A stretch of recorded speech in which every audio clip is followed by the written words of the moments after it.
The 4th USS Columbia was a protected cruiser in the United States Navy during the Spanish-American War and World War I. She was the lead ship of her class of 2 cruisers. Her sister ship was Minneapolis. The class was originally designed with 3 funnels. Variations at the yard resulted in Columbia being built with 4 and Minneapolis with 2. Columbia was launched the 26th of July 1892 by William Cramp and Amp Sons Ship and Amp Engine Building Company, Philadelphia, sponsored by Miss H. Morton, and commissioned the 23rd of April 1894. Captain George Watson Sumner in command.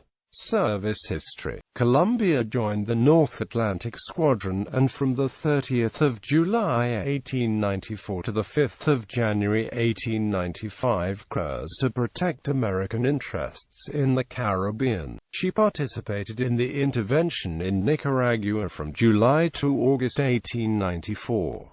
She visited Europe in the summer of 1895 and represented the United States at the ceremonial opening of the Kiel Canal in June. Returning to the East Coast in August, she operated in the Western Atlantic until going in ordinary, in reserve at Philadelphia Navy Yard the 13th of May 1897. Recommissioned the 15th of March 1898 for service in the Spanish-American War. Columbia patrolled along the Atlantic coast and in the West Indies until the 26th of August. She convoyed troops to Puerto Rico and aided in its occupation between July and the 14th of August. Columbia was decommissioned and placed in reserve at Philadelphia Navy Yard the 31st of March 1899. Following recommissioning on the 31st of August 1902, Columbia served as receiving ship at New York, and from the 9th of November 1903 as a part of the Atlantic Training Squadron. Once more out of commission at Philadelphia between the 3rd of May 1907 and the 22nd of June 1915, the cruiser then joined the submarine flotilla as flagship. After cruising between the various Atlantic submarine bases on inspection tours, she was detached the 19th of April 1917. Columbia patrolled off the Delaware breakwater from the 21st of April 1917 as flagship of Squadron 5 Patrol Force until July, when she joined the cruiser force as a convoy escort. Between the 1st of January and the 13th of November 1918 she made 5 Atlantic escort voyages, protecting the passage of men and supplies for the American Expeditionary Force in France. On her detachment the 7th of January 1919, she became flagship of Squadron 2, Destroyer Force, Atlantic Fleet, operating along the East Coast and in the Caribbean. She was relieved as flagship on the 29th of May but continued cruising until decommissioned at Philadelphia Navy Yard the 29th of June 1921. Reclassified CA-16 the 17th of July 1920, she was renamed Old Columbia the 17th of November 1921, struck the 21st of June 1922 and sold the 26th of January 1922. Awards: Navy Expeditionary Medal, Spanish Campaign Medal, Cuban Pacification Medal, World War I Victory Medal with Atlantic Fleet Class